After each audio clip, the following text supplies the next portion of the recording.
A very big जय Hind to all of you guys। आप सभी लोग जो इस समय मुझे अपने स्क्रीन पर देख रहे हैं, सभी का मैं doctor Imran Ahmed Khan, director M Academy और आपका जीएस का टीचर तहे दिल से स्वागत करता हूं। सो गाइस, आज हमारा बायोलॉजी का जीव विज्ञान विषय का तीसरा वीडियो है जो अपनी कनेक्टिविटी को आगे लेकर चल रहा है। कनेक्टिविटी की अगर हम बात करें तो बिल्कुल शॉर्ट में मैं आपको बताना चाहूंगा, आपको रिकॉल कराना चाहूंगा कि हमने शुरुआत करी जीव विज्ञान शब्द से। उस शब्द की वैल्यू को, उस वर्ड की वैल्यू को समझते हुए हम कहां पर आते हैं? जीव के जीवन पर। और जीव के जीवन में बेसिक यूनिट हम समझते हैं किसे? कोशिका को, एक सेल को। फिर उस कोशिका के एनिमल और प्लांट सेगमेंट को हम अलग से देखते हैं। उसके बाद उसके यूकैरियोटिक और प्रोकैरियोटिक सेगमेंट को अलग से डिफरेंस के आधार पर समझते हैं। उसके बाद फिर एनिमल और प्लांट सेल के डिफरेंसेस को थोड़ा सा एलैबोरेट करके पढ़ते हैं, उनके स्ट्रक्चर्स को देखते हैं, डिजिटल एचडी स्ट्रक्चर्स को देखते हैं। उसके बाद फिर उनके अंदर जो भी छोटे छोटे अवयव थे, उसके जो सब पार्ट्स थे, उनकी डिटेलिंग निकालकर पढ़ते हैं, जो हमने दूसरे वीडियो में किया। और उसके बाद उन्हीं सभी कंटेंट्स में से, उस सब अवयवों में से सबसे इंपॉर्टेंट होता है केंद्रक, जिसके लिए मैं आपको सेकेंड वीडियो के लास्ट में प्रॉमिस करता हूं कि अगले वीडियो में हम वहीं से आगे चलेंगे और अपने प्रॉमिस को पूरा करने के लिए मैं आपके सामने हूं। ओके, सो हमें आज जो वीडियो अपना डिस्कस करना है वो किन पॉइंट्स पे करना है वो मैं आपको बताना चाहता हूं, वो आपके सामने स्क्रीन पर दिख रहे हैं। सिंपली हम सबसे पहले यह समझेंगे कि हमारा सीक्वेंस क्या है। उस सीक्वेंस के बाद हम यह समझेंगे कि उनसे संबंधित खोजकर्ता कौन है। उन सभी सीक्वेंस में जो भी पॉइंट्स हैं, पार्ट्स हैं, उनकी खोज किसने की। उसके बाद उनकी कनेक्टिविटी को समझेंगे और कनेक्टिविटी के बाद पर्टिकुलर हर एक कंटेंट का, हर एक अवयव का डिटेलिंग सिंपल वे में समझकर आज के वीडियो को एंड अप करेंगे। हो सकता है कि अभी आपको जो मैंने कहा वह पूरी तरीके से समझ में ना आया हो। उसके लिए आपके पास एक सिंपल सा स्ट्रक्चर है जो आपके स्क्रीन के सामने है। आप स्क्रीन में देख सकते हैं कि किस तरीके से एक बड़ी सेल दिखाई गई है। उस सेल के बीच में एक व्हाइट कलर का एक और गोले जैसा है, वो उसका न्यूक्लियस है। और उसके अंदर कुछ कंटेंट बताए जा रहे हैं जिनकी डिटेलिंग आपको आगे एरो में दी गई है। मैं शुरू करता हूं, गौर से एक दूसरे को कनेक्ट करते जाइएगा, ठीक है। एक सेल यानी कोशिका के अंदर एक सेमी लिक्विड कंटेंट होता है, जो मैं आपको पहले भी पढ़ा चुका हूं, जिसे कोशिका द्रव यानी साइटोप्लाज्म कहते हैं। उस साइटोप्लाज्म में कोशिका के सारे अंग तैर रहे होते हैं, जिसमें से एक केंद्रक भी होता है, जिसे आज हमको पढ़ना है और हम पढ़ रहे हैं। केंद्रक के अंदर आपको व्हाइटिश एरिया जो दिख रहा है, समझ लीजिए वहां पर क्या होता है? मैट्रिक्स के साथ में न्यूक्लियोप्लाज्म, जिसे कि केंद्रक द्रव्य कहा जाता है। मैट्रिक्स के साथ में न्यूक्लियोप्लाज्म। उन मैट्रिक्स में तैर रहे होते हैं इस तरीके से। कैसे? बिल्कुल इसी तरीके से तैर रहे होते हैं। क्या पढ़ा था हमने? याद करिए, क्रोमैटिन फाइबर्स। वो क्रोमैटिन फाइबर रिप्रोडक्शन के समय पर, यानी कि संतान के जन्म लेने के समय पर क्या होते हैं? आपस में एक दूसरे से एकजुट हो जाते हैं। रस्सी को जिस तरीके से घुमा के टाइट किया गया होता है, कभी उल्टा घुमाइएगा तो उसके रेशे अलग हो जाते हैं ना, बिल्कुल ऐसी ही प्रोसेस होती है क्रोमैटिन फाइबर्स के साथ। वो एक दूसरे के साथ में क्या होते हैं? ज्वाइंट हो जाते हैं और एक सॉलिड स्ट्रक्चर बनाते हैं। और वो सॉलिड स्ट्रक्चर क्या कहलाता है? गुणसूत्र, यानी कि क्रोमोसोम। गुणसूत्र एक्स जैसा स्ट्रक्चर दिख रहा है, उसे मैं अलग से आपको समझाऊंगा। उससे आगे आप देखते हैं तो डीएनए उसके अंदर होता है, और डीएनए से एक हिस्सा, डीएनए का एक हिस्सा कहलाता है जीन, ठीक है। यह पूरी सीक्वेंस होती है एक लिविंग ऑर्गेनिज्म के अंदर, उस कनेक्टिविटी को बता रही है जिसे मैंने आपको बताया है। उम्मीद करता हूं कि हमारा वीडियो बिल्कुल सही सीक्वेंस में आगे बढ़ रहा होगा, और उसी बढ़ोतरी में, उस प्रोग्रेसिव सीक्वेंस में हम आगे चलते हैं। और अब हम पर्टिकुलर एक एक कंटेंट को देखेंगे। कैसे एक एक कंटेंट को? कोशिका के बारे में हम पहले ही पढ़ चुके हैं, तो उसे लीव करेंगे, छोड़ देंगे। फिर केंद्रक के बारे में हम पढ़ चुके हैं, उसका फाउंडर कौन है, और केंद्रक के बारे में ही पढ़ना है जो आगे के कंटेंट हमको पढ़ने हैं, ठीक है। मैट्रिक्स के बारे में बता चुका हूं मैं कि तरल पदार्थ होता है, तो उसके बारे में भी आपको कुछ और पढ़ना नहीं है। उसके बाद उसके अंदर क्रोमैटिन फाइबर होते हैं, वो भी आप जान चुके हैं, बस उसमें जानना था कि फ्लेमिंग ने उसकी खोज की है। तो अब मेन कंटेंट होता है क्रोमोसोम, गुणसूत्र। उसके बाद क्रोमोसोम मींस गुणसूत्र, और फिर उसके बाद उसके अंदर की डिटेल। फिर आगे चलते हैं और आगे हमको क्या मिलेगा? हमको मिलेगा डीएनए, तो उसकी डिटेल, जनरल डिटेल, फिर डीएनए से आगे जीन्स में हम अपने टॉपिक को आज खत्म करने वाले। सबसे पहले हम शुरू करेंगे गुणसूत्र। गुणसूत्र का स्ट्रक्चर आपके सामने आपको दिख रहा है। सबसे पहले मैं कुछ अच्छे अच्छे पॉइंट्स उसके बारे में आपको बता देता हूं, सुनते चलिएगा, नोट नहीं करना है, बाद में करिएगा। अगर मैं आपको कहता हूं कि यहां एक वर्ड है पी, क्या है? पी। पी में अगर हम एक भुजा निकाल दें, यानी एक आर्म निकाल दें, तो आप कहेंगे ये तो गलत है, क्योंकि अब ये कैसा होना चाहिए, ऐसा। तो ये क्या बन जाएगा, Q। तो दोनों में से लंबा कौन होगा, इसमें बढ़ा दिया गया है तो ये लॉन्ग हो जाएगा, और इसमें नहीं बढ़ाया गया तो इसके कंपैरिजन में ये क्या हो जाएगा, शॉर्ट हो जाएगा। ठीक है, तो अगर मैं आपसे बोलूं कि क्रोमोसोम में लॉन्ग आर्म को Q बोलते हैं, Q आर्म, और शॉर्ट आर्म को P आर्म बोलते हैं, कितना आसान है याद करना, आप बोर्ड में देख भी तो रहे हैं। ओके, सो ये चीज हो गई कि हमने कैसे याद किया। फिर उस क्रोमोसोम में एक सेंटर पॉइंट होता है जहां संकुचन होता है, दबाया गया होता है उसको, वो कहलाता है सेंट्रोमियर, सेंटर में है।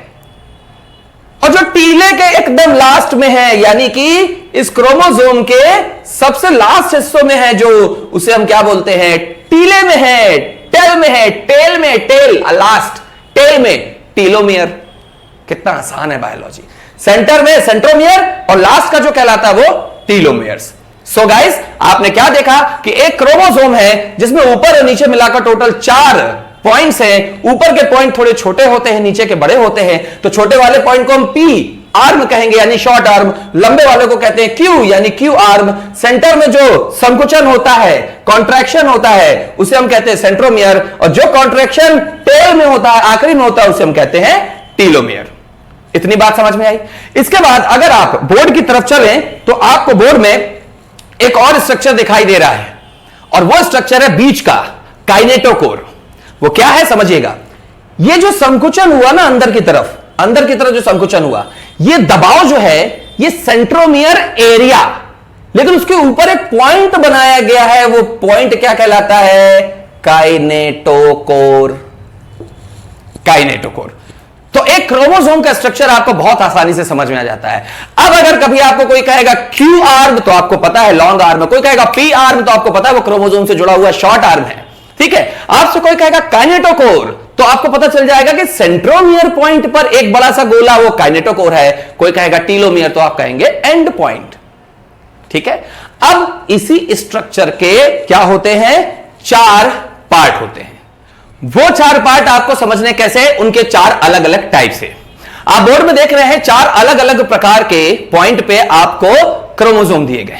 एक क्रोमोसोम जिसमें आप देखेंगे कि ऊपर की और नीचे की चारों भुजाएं, दूसरे वाले में आप देखेंगे कि नीचे वाला दोनों भुजाएं अभी भी वैसे ही हैं, लेकिन ऊपर वाली जितनी थी उससे साइज में थोड़ी कम।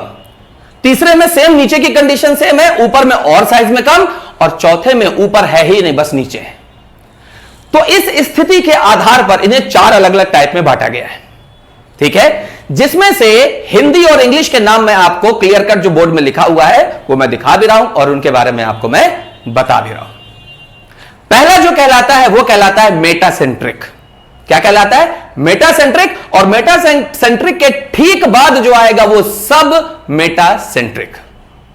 क्या कहलाएगा, मेटासेंट्रिक, और अगला कहलाएगा सब मेटासेंट्रिक। लास्ट वाला कहलाता है जो टेल पार्ट में है, टीलोसेंट्रिक। टेल पार्ट वाला टीलोसेंट्रिक। और जो थर्ड नंबर पे आता है, थर्ड नंबर पे, चौथा मैंने बता दिया टीलोसेंट्रिक टेल पार्ट में, जो थर्ड नंबर पे आता है वो कहलाता है एक्रोसेंट्रिक। हिंदी में अगर हम कहें तो हिंदी में हमें सारी चीजें अपने आप समझ में आ जाती हैं। ठीक है, हिंदी वाले नाम आप खुद पढ़ लीजिए। मेरे हिसाब से इंग्लिश नाम आपके लिए इसलिए जरूरी है क्योंकि एग्जाम में भी आपको वो इंग्लिश वाले नाम हिंदी में लिख कर दे दिए जाते हैं। हिंदी प्रोनाउंसिएशन नहीं होता है, उसका इंग्लिश प्रोनाउंसिएशन हिंदी में राइट हो जाता है। पहला वाला क्या कहलाएगा, मेटासेंट्रिक। उसके ठीक बाद सब पोजीशन में सब मेटासेंट्रिक, उसके बाद एक्रोसेंट्रिक, और चौथा कहलाता है टीलोसेंट्रिक। ये किस तरीके से इनके आर्म्स छोटे होते जाते हैं, कौन से आर्म, पी आर्म, क्योंकि क्यू आर्म उतना ही रहेगा। तो पी आर्म के शॉर्टनिंग के आधार पर, उनकी लेंथ के आधार पर 4 प्रकार के क्रोमोसोम्स होते हैं जो आपको बता दिए गए। इसके बाद अब आप जो देख रहे हैं वो क्रोमोसोम के कुछ डिफरेंट फैक्ट्स हैं। डिफरेंट फैक्ट्स में सबसे पहले मैं आपको बताना चाहूंगा गुणसूत्र हमारे यानी मानव के शरीर में। देखिए, बाकी की डिटेल जो आपको पढ़नी है वो आपको अलग से मिलेगी जब हम जेनेटिक्स पढ़ेंगे, अनुवांशिकता। अभी मैं आपको इंट्रोडक्टरी पार्ट दे रहा हूं। तो आपको टोटल 23 पेयर मिलेंगे। कितने पेयर मिलेंगे, 23 जोड़े। ऐसे भी आप लिख सकते हैं 23 कनेक्ट होगा 22 प्लस 1 के साथ में। टोटल कितने होते हैं 46, और पेयर में कितने होते हैं 23। ओके, अब इस 23 को हमने 22 प्लस 1 क्यों लिखा, उसके पीछे पूरा क्लियर कट लॉजिक है। सबसे पहले मैं आपको बताता हूं कि ये जो 22 जोड़े हैं, जोड़े 46 होते हैं लेकिन ये सिंगल है, ये जोड़े में, तो ये जो 22 जोड़े हैं ये कहलाते हैं ऑटोसोम्स, और ये जो सिंगल होता है ये कहलाता है हेट्रोसोम्स। अब ये क्या है? देखिए, हमें हमेशा पढ़ाया गया कि भाई नर मादा, मेल फीमेल जो जेंडर होता है वो अलग है, दोनों में अलग अलग मिलते हैं, बात सही है, लेकिन पूरे के पूरे क्रोमोसोम अलग नहीं होते, गुणसूत्र अलग नहीं होते। 22 जोड़े जो होते हैं वो क्या होते हैं? सेम होते हैं दोनों में। जो 23वां जोड़ा होता है, टोटल में देखा जाए तो जो 45वां और 46वां क्रोमोसोम है, यानी ये 23वां जोड़ा जो एक बनता है, जोड़ा जो एक बनता है, ये हेट्रोसोम कहलाता है। ये डिसाइड करता है कि जो बॉर्न बेबी होगा वो मेल होगा या फीमेल होगा। सो इन्हें हिंदी में क्या बोलते हैं? सम जातीय और विषम जातीय। सम जो समान है, विषम जो दोनों में अंतर करता है। तो total chromosome number 46, total chromosome number pair 23। Pair को कैसे डिवाइड किया हमने? 22 + 1, 22 जो नर और मादा दोनों में सेम होते हैं, मेल फीमेल दोनों में सेम होते हैं, ऑटोसोम्स। और जो जेंडर को डिफरेंस करता है वो 23वां होता है, 23rd होता है, हेट्रोसोम्स। नहीं, ऐसा नहीं है कि मुझे पता नहीं है कि वीडियो ऑन है, मैं तो बस आपको यह जताना चाह रहा हूं कि आप जरा गौर से देखिए इस डीएनए की संरचना को। यह कितना खूबसूरत दिख रहा है। मतलब सोचिए कि इतनी छोटी सी चीज जो इलेक्ट्रॉन माइक्रोस्कोप से देखी गई, सिंगल हेलिक्स के बाद डबल हेलिक्स आया वाटसन और क्रिक के द्वारा, उसे कितना खूबसूरत बनाती है प्रकृति, नेचर। अगर हम धार्मिक हो जाए तो भगवान ने, कितना इंटरेस्टिंग है। लेकिन हमें क्या लगता है? ये बोर है बहुत ज्यादा। और जब पढ़ने बैठते हैं, अरे मन नहीं कर रहा पढ़ने का, और जब एग्जाम में आता है तो चलो रट ले। रटना नहीं है, ऐसे ही पढ़िए, चीजें आपसे बनेंगी। दिक्कत होती है तो फोन कीजिए, कॉल कीजिए, मैसेज कीजिए। मैं हिंदी इंग्लिश दोनों टाइपिंग अपने मोबाइल में कर सकता हूं, मैं बोल भी सकता हूं, मैं सुन भी सकता हूं, मैं देख भी सकता हूं, और मुझसे थोड़ा बहुत पढ़ाई भी बनती है। तो I am enough capable to give any kind of answer regarding my subject to you. So समझदार के लिए इशारा काफी है। कनेक्ट होइए अपने सब्जेक्ट और टीचर के साथ में, और अपनी पढ़ाई को रुकने मत दीजिए, ठीक है? चलिए, तो जैसा आप स्ट्रक्चर देख रहे हैं, डीएनए को आपने देख लिया। बोले 1000 बार हमने देखा, लेकिन आज हम समझेंगे। देखा था, आज हम समझेंगे। आप देखिए इसमें क्या हो रहा है? सर्पिलाकार एक स्ट्रक्चर मिल रहा है। कैसा मिल रहा है? सर्पिलाकार, ठीक है? यह सर्पिलाकार स्ट्रक्चर राउंड राउंड राउंड घूम के जा रहा है। इसके बीच में ऐसे स्ट्रैंड बने हुए हैं, ये स्ट्रैंड बने हुए हैं, और बाकी में ऐसे ऐसे डंडी, ऐसा ऐसा पूरा डंडी बना हुआ, राइट? इतनी इमेजिनेशन हो गई ना, आप देखिए कैसे आपसे चीजें बनती है।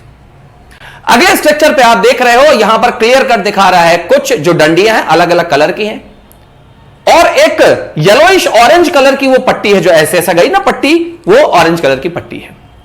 फॉस्फेट की बनी हुई वो पट्टी बैकबोन होती है डीएनए की, ठीक है? और उनके बीच में जो स्ट्रैंड्स लगे हुए हैं, उनको अलग अलग कलर से आपको दर्शाया जा रहा है। इसके लिए एक सिंपल सा कोड याद रख लीजिए, अगस्त। हिंदी में लिखिए अगस्त, अ ग आधा सा और त। अब हर अक्षर को इंग्लिश में डिनोटिफाई करिए। तो अ को करेंगे आप ए से, ग को करेंगे आप जी से, सा को सी से कर दीजिए, सा को सी से, एस से मत करिए, सी से करिए, और ट को आप किससे करेंगे? टी से। आपका कोड क्लियर हो गया। अब जो लिखा हुआ वो आपके सामने, कितना आसान है। ए से क्या बन जाता है? एडेनिन। ग यानी जी से क्या बनता है? ग्वानिन, ठीक है? सी से क्या बनता है? साइटोसिन। और लास्ट जो हमारे पास है वो है थाइमिन, ठीक है? अब थाइमिन को हमको पकड़ना है। गौर से देखिएगा हम कैसे कनेक्ट कर रहे हैं। थाइमिन मतलब था मतलब चला गया। चला गया तो कौन आया? यूरासिल। क्या नाम बोला मैंने? यूरासिल। अब ये मैंने क्यों बोला? जैसे ही इन 4, ये न्यूक्लियोपेप्टाइड्स कहलाते हैं। क्या कहलाते हैं? न्यूक्लियोपेप्टाइड्स। इन 4 न्यूक्लियोपेप्टाइड्स में से जैसे ही था यानी थाइमिन जाता है और उसको रिप्लेस करता है यू से यूरासिल, तब ये डीएनए की संरचना क्या कहलाती है? आरएनए। क्या? आरएनए। भाई डीएनए का फुल फॉर्म है डीऑक्सी राइबो न्यूक्लिक एसिड, और आरएनए के फुल फॉर्म में डीऑक्सी को हटा दो, राइबो न्यूक्लिक एसिड। भाई जब डीएनए पढ़ना तो साथ में आरएनए भी पढ़ ही लेना थोड़ा सा, ठीक है? अब बात यह आती है कि आरएनए कहां से आता है? डिपेंडेंट ओवर दी डीएनए, यानी डीएनए से ही आरएनए का निर्माण होता है। अभी आप देख रहे हो ना, मैंने बताया ना। कि थाइमिन, तो अब वो था, अब वो तो चला गया, उसकी जगह कौन आएगा? यू, यानी तुम आओगे। यूरासिल, रा यानी आरएनए की बात हो रही है, वो आरएनए बन गया। कनेक्टिविटी समझ में आई? जहां चाह वारा सब मिलेगा आपको M Academy digital online lectures में। तो डीएनए आरएनए कैसे बने आपको ये पता चल गया। और इसमें जो बैक बॉन्ड होता है वो किसका होता है? फॉस्फेट का, ठीक है ना। नाइट्रोजन कंपाउंड कहलाते हैं ये। नाइट्रोजन कंपाउंड बैक बॉन्ड होता है, किसका बॉन्ड होता है? फॉस्फेट का। और अगस्त के कोड से आपको चारों के नाम भी मिल गए। जब हम डीएनए पढ़ रहे हैं तो साथ में थोड़ा आरएनए के टाइप्स पढ़ लेते हैं। वैसे डिफरेंट बहुत सारे टाइप्स होते हैं, लेकिन जो main examination point of view से भी और लैब एग्जामिनेशन मतलब मेडिकली भी वो सबसे ज्यादा इंपॉर्टेंट होते हैं। आरएनए के तीन, कितने? तीन नहीं, ढाई नहीं, तीन, 3.5 नहीं, तीन, कितने? 3 प्रकार होते हैं। आरएनए 3 टाइप होते हैं। एम आरएनए, आर आरएनए और लास्ट आता है एम आर टी वाला टी, टेबल वाला T RNA. M RNA, T RNA और आर आरएनए।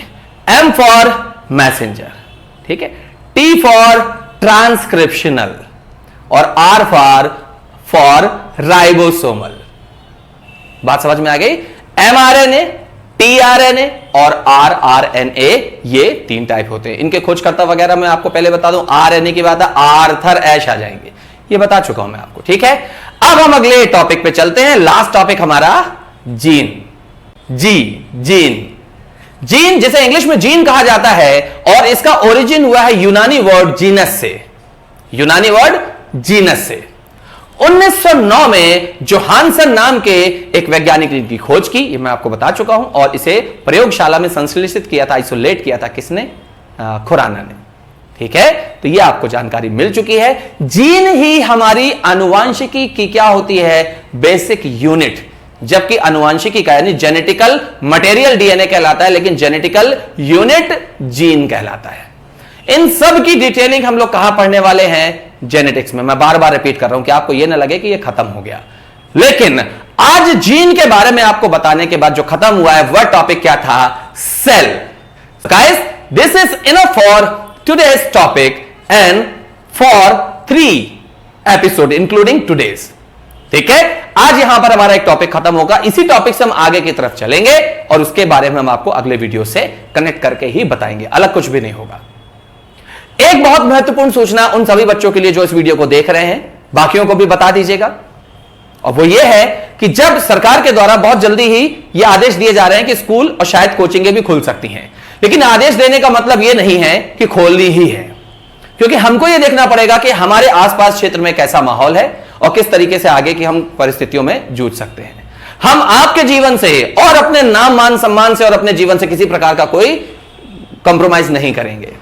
तो मैं सीधे शब्दों में आपको बता देना चाहता हूं कि गवर्नमेंट के परमिशन, ऑनरेबल गवर्नमेंट के परमिशन के बाद भी एक लंबे समय तक अभी हम कोचिंगों को क्लोज रखेंगे। हमको कोई जल्दीबाजी नहीं है। पढ़ने वाले बच्चे वहां भी आकर 1000 देंगे, यहां 800 दे रहे हैं, तो यहां से पढ़ाई कीजिए। कनेक्टिविटी आपको जो है हमसे लीजिए। जब सही समय आएगा तभी कोचिंग खोली जाएगी। Okay, so this is enough for today's topic. जैसा कि मैं पहले बता चुका हूं, please care of your self, please take care of your lovely family and please take care of your important precious career. ठीक है, अगले वीडियो में फिर हम जल्दी ही मिलते हैं। Thank you so much, take care, जय Hind to all of you.